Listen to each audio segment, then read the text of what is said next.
What's up, everybody? Nobody's watching the live stream yet. I'm gonna hang out here for a while, see if people start popping in. And I will leave this up afterwards for people to watch if you guys want to check it out. And we're gonna discuss catheters, or mainly suprapubic catheters.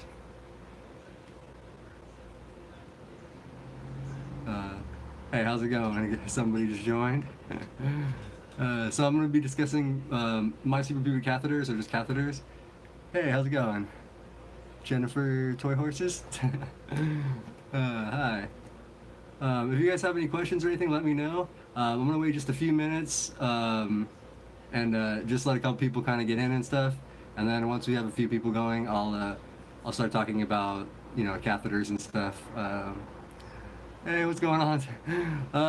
Not much. I had my suprapubic catheter change today, so I thought it'd be a cool time to talk about like what I do for my changes, how often I change them, what I do for maintenance on the catheter.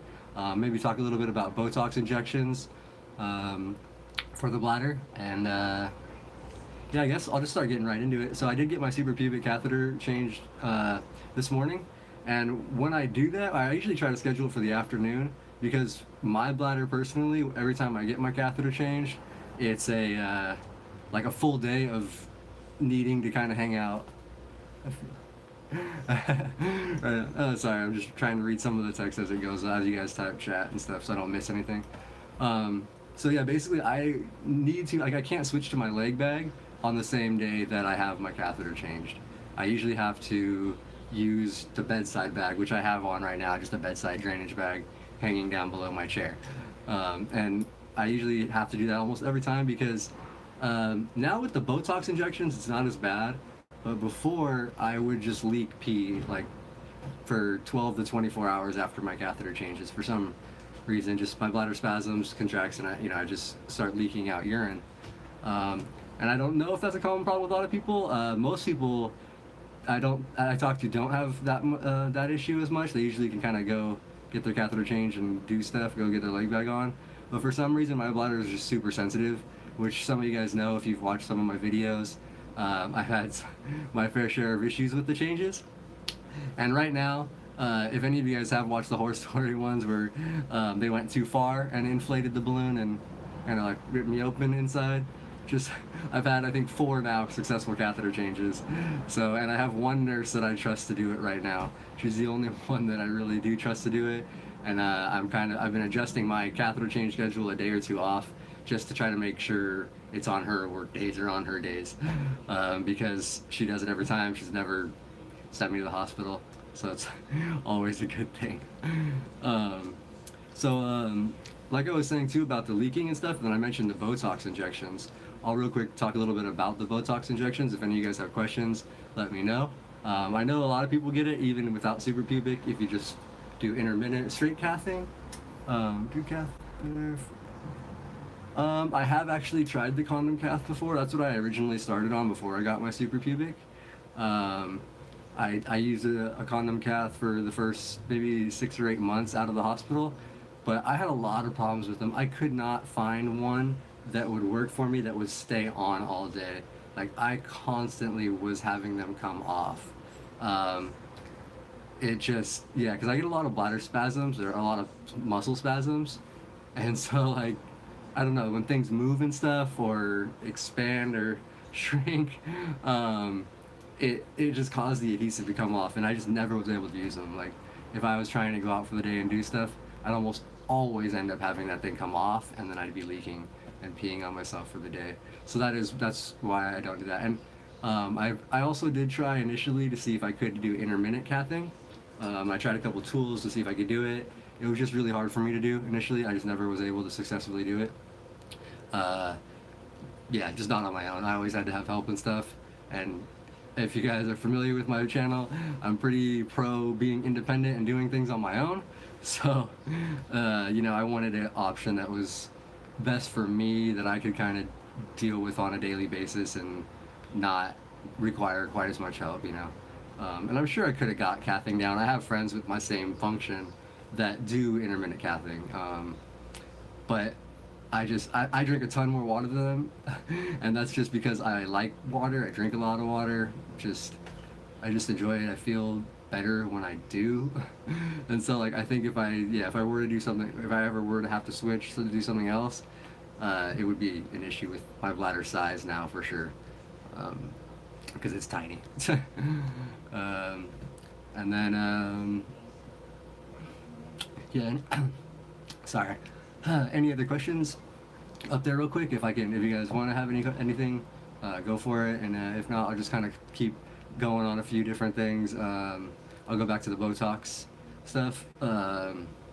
If you guys are familiar with the Botox injections, I had mine about 4.5, 5 months ago now, and I can feel now. That was my first round of Botox too. So I went the first 14 years without having it, and I'm still. I like it for a daily basis type of thing because you don't get little minor leakages, or like on days that I get my catheter changed when it was new. What do you need Botox?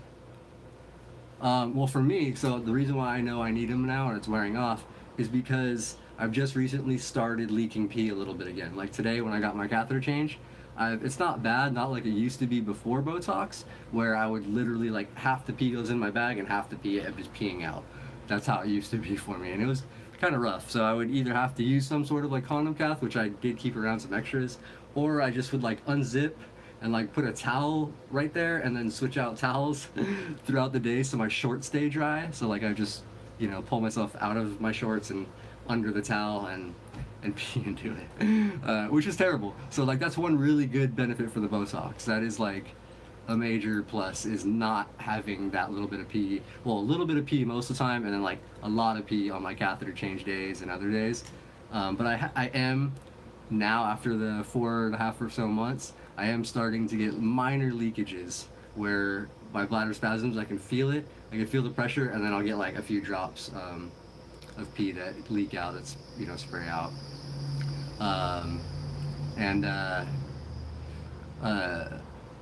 So the one other issue with the Botox, or the main issue I've run into, is when maybe about a month and a half ago, or like 2 catheter changes ago, I had my catheter got blocked. It got like sediment built up in there, blocked up.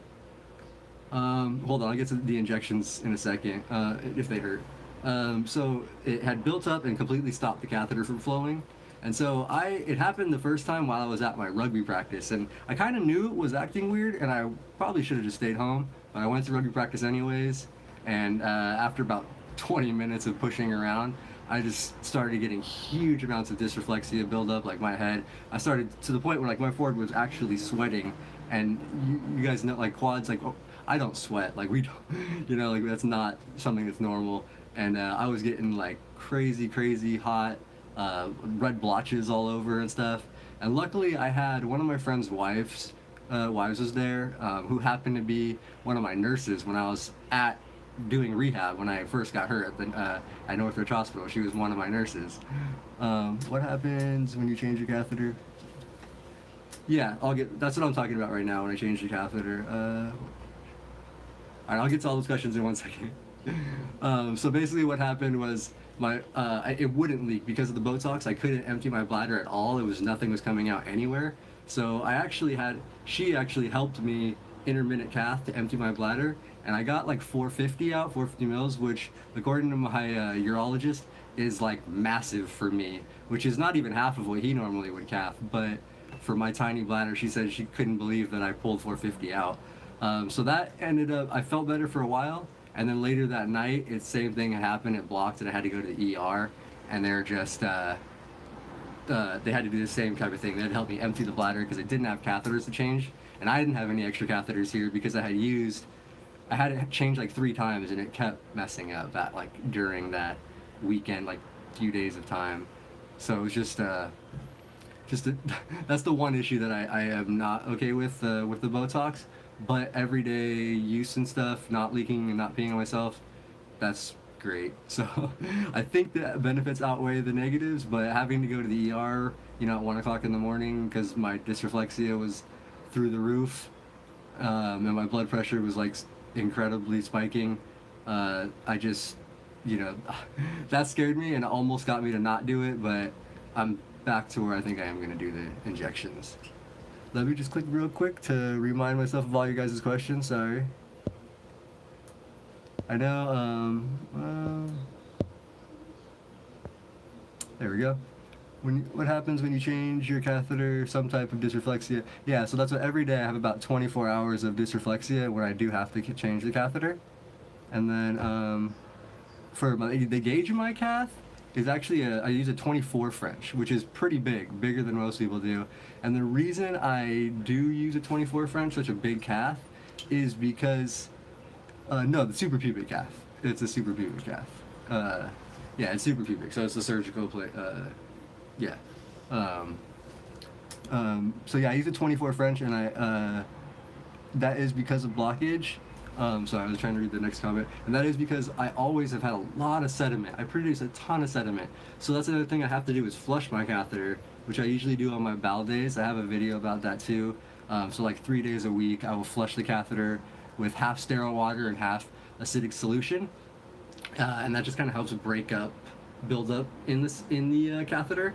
Because I just like I said, like 6 weeks ago it happened again, to where even with this 24 French big catheter, there was enough sediment in there to where it blocked it and stopped flow. So, all right, let's see, what was the other question? Sorry, I just had another one pop up there. Hey, greetings from Chile. Awesome, good to talk to you. Ben, your automatic dysreflexia. Oops, crap. But bothering the crap out of me here lately. You come out to find I had an infection. Oh, damn, that sucks, man. Yeah, dude, all kinds of stuff can cause dysro, man. Like, you can get it from, yeah, anything, an infection, any type of pain, if you cut yourself, or even a sore, you know, all kinds of stuff cause that kind of stuff. But, and it sucks, man. Dysreflexia is rough, man. Like, I don't know about you guys, but it's tough to deal with. I'm fighting with constant leakage around my suprapubic. You know what? I do get some leakage too. I get like, you know, like a little bit of like pussy buildup. You know, it's like red. It's a little bit. You can tell there's some blood in it and stuff. And I usually more so when I know I have some sort of infection, but it always comes out. As far as actual urine leakage, the Botox injections have actually helped that as well.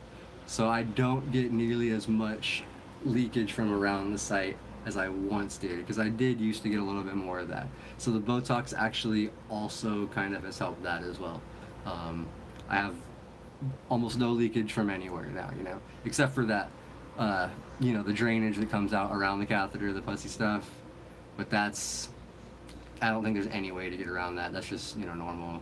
You just have to, like what I do is, you know, I just do the gauze all day, change it at night, or actually at night I just leave it open. I don't put one on, which I know a lot of people do. I just don't, because it's an extra step at night. I clean it real good after, and I usually clean it right when I wake up again too in the morning. While I'm in bed, I have baby wipes in my bed or like on the side. I can grab them and I'll grab a baby wipe and just wipe all the gunk out of there, so it's nice and clean before I start stretching. Yeah, that's basically like all I can say for that kind of stuff. You know, I don't know there's much that it can help it. Deleted. What's up? I had a lot of sorry, I missed. It's hard to read that. Come on. There it goes. Edit. Oh, dilated. My bong? Yes, I do. But I haven't used it today.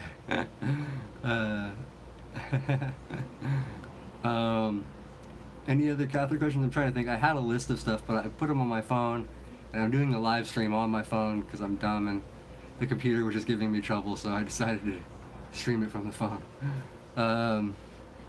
Let me think.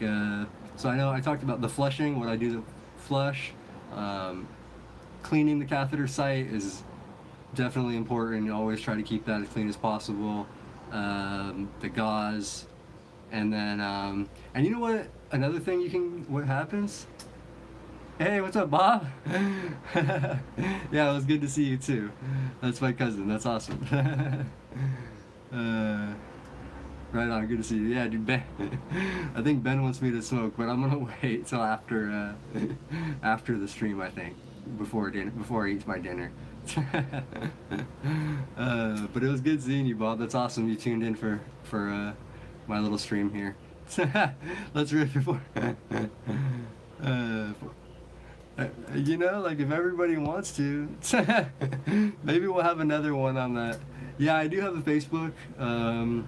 It's just Sean Fluke. If you look me up, I have a liveToroll.org or liveToroll.org Facebook also on there, like page.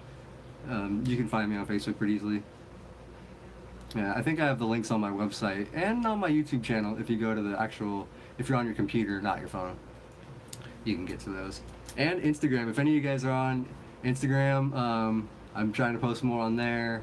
And Twitter, I don't use a lot, but I am on there, and we'll be announcing stuff like live streams here and there for in the future and stuff. And I am gonna try. If you guys are into it, let me know in the comments, either now or after, or whatever. If you guys are watching this later. If you guys want me to do stuff like this, I was planning to do it maybe twice a month or every week if enough people want to check it out and are helpful, you know, like are helped by it, and then just try to do it like a different topic each time, and then taking, you know, questions and hopefully get some guest people on here too. Maybe I can get a few other people to stream with me, so you guys have some other level injuries you can ask questions for paras or, you know, higher functioning quads or lower functioning quads, you know, anything like that. So, you know, just leave anything in the comments, or like I said, to follow me on Instagram, message me on there, comment there, whatever. I'm on there quite a bit now, so check it out. And then yeah, like Facebook, all that stuff. Yeah, I don't know, I'll just do a few more minutes if you guys want. If you have any more questions, this is just kind of a quick little impromptu discussion. What's the best hospital for quads in your area? For me, it's Northridge Hospital. That's where I did my rehab. How do I use my computer? Hold on, I'll get to that 1 second. So yeah, Northridge Hospital I think is one of the best. They have one of the top rehab centers in Southern California, and they're just a really good hospital, good staff. Everybody was really, really cool there. I try to go back there. I should go back more often for support groups there and stuff. Try to do stuff, but I don't do it as much. But they do have all that stuff at the hospital. Really cool. Let me see what the last couple questions were here. How do I use my computer? I use just a regular keyboard, and I use my thumbs to hold my fingers out, and I just type with my fingers. I occasionally get these danglers that hit keys, and then for my mouse, I have some spasms. I use a trackpad, and then I just use it. Let me see if I can grab it with one hand. I use it, and then I just like use the ball of my like palm right here on it to use and scroll. But all right, what was the next question there? Whoops, sit down. Awesome, yeah. That's what I wanted to feel interactive, and I want you guys to be able to, you know, ask questions, whatever. And if you know you don't want to ask questions in the chat because maybe you're embarrassed of it or whatever, it's, you know, some people don't want to share publicly, you know, like stuff like whatever embarrassing questions about anything. You can email me, or like I said, on Facebook, Instagram, Twitter. Just message me any of those, and I'll just anonymously, you know, answer your questions in other feeds. Stream with y'all. Oh yeah, dude! If you want to stream with me, that's cool too, man. The 420 Devil Dog. If you do it, we'll smoke. I guess, you know. Why not? We'll just do a hangout, virtual session. Yeah, I sell shirts and stuff on my website, man. Dang it! I can't keep getting this chat pop up. There we go. You sell any shirts? Yeah. That's sorry. That's what I said. My dog just heard something. So yeah, I do sell shirts on my website. I have the newer ones and the older ones and stuff. My cousin Bob actually just bought some. I don't know if he's still in the chat, but I'm getting his ordered now because there were some special, some ones I didn't have sizes left in. But chill out, Milo. My dog is hyped. You want to say hi? Okay. There you guys. Both of you guys say hi. Okay, good dogs. Okay. Let me see. Anything else here? Yeah, I don't know. There it is. Oh yeah.